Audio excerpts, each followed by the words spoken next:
Welcome student. आज मैं आप लोग को पढ़ाऊंगी पाठ 12 अव्यय शब्द। बच्चों, अव्यय शब्द का शाब्दिक अर्थ है अधन अव्यय, अर्थात जो व्यय न हो। हिंदी व्याकरण के अनुसार इसका अर्थ हुआ कि जिन शब्दों में परिवर्तन या विकार नहीं होता। तो देखिए, पढ़िए और समझिए। रोहन इधर आ रहा है, रोहन इधर आ रहा है। देखिए, रोहन इधर आ रहा है, राधिका इधर आ रही है, हम लोग इधर ही आ रहे थे।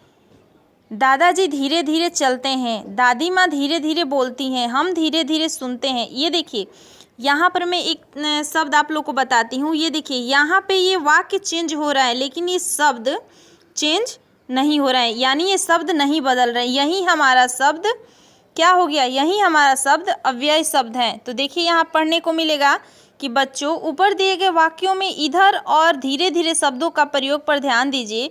इधर और धीरे धीरे शब्दों पर लिंग, वचन, पुरुष काल आदि का कोई प्रभाव नहीं पड़ रहा है। यह वाक्य में एक रूप में बने रहते हैं, यही अव्यय कहलाते हैं। अव्यय के अविकारी शब्द भी कहते हैं। अतः हमने जाना, इसको याद कीजिएगा, अतः हमने जाना कि जिन शब्दों से संज्ञा, स्वरनाम, लिंग, वचन या काल के कारण कोई परिवर्तन नहीं आता, उन्हें अव्यय या अविकारी शब्द कहते हैं। ध्यान दीजिएगा इसको और लर्न भी कीजिएगा। एक बार मैं और पढ़ देती हूँ आप लोग के लिए, ध्यान से सुनिएगा। जिन शब्दों से संज्ञा, स्वरनाम, लिंग, वचन या काल के कारण कोई परिवर्तन नहीं आता, उन्हें अव्यय या अविकारी शब्द कहते हैं। अव्यय के चार भेद हैं।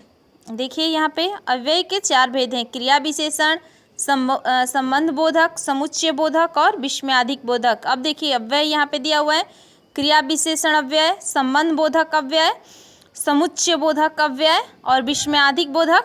अब यहाँ पे फर्स्ट नंबर क्रिया विशेषण पहले हम लोग जानेंगे।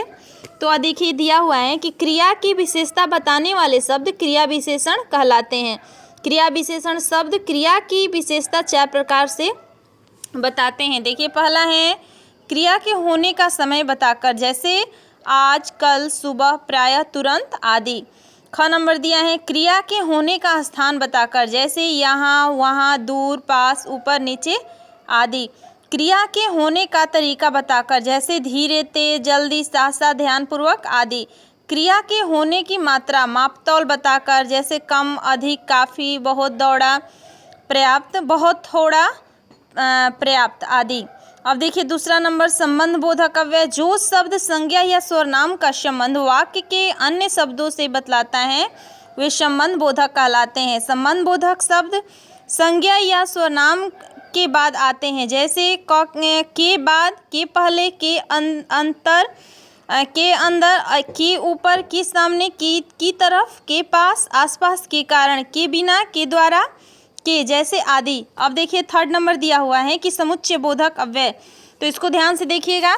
जो शब्द दो शब्दों, वाक्यों या वाक्यांशों को जोड़ने का कार्य करते हैं, वे समुच्चय बोधक कहलाते हैं।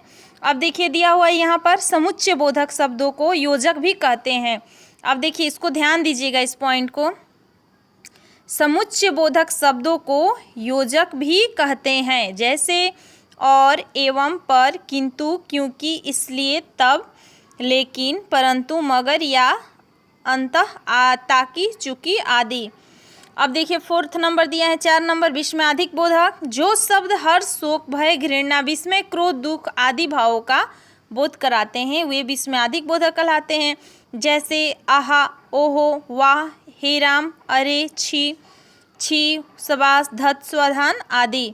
अब देखिए, विस्मयादिक शब्दों के बाद विस्मयादिक बोधक चिन्ह अवश्य लगता है। अब जैसे देखिए, यहाँ पे छी के बाद ऐसे, ये इसको विस्मयादिक बोधक कोई भी लिखने के बाद ऐसे, देखिए ऐसे हम चिन्ह लगाते हैं। जैसे यहाँ पे दिया हुआ है, देखिए धत, अब धत दिया है तो ऐसे धत लिख करके ऐसे हम उसके नीचे चिन्ह लगाते हैं। तो देखिए, यहाँ पे नोट में दिया हुआ है कि विस्मयादिक बोधक शब्द के बाद विस्मयादिक बोधक चिन्ह अवश्य लगता है। ये हमारा विस्मयादिक बोधक चिन्ह होता है। Thank you.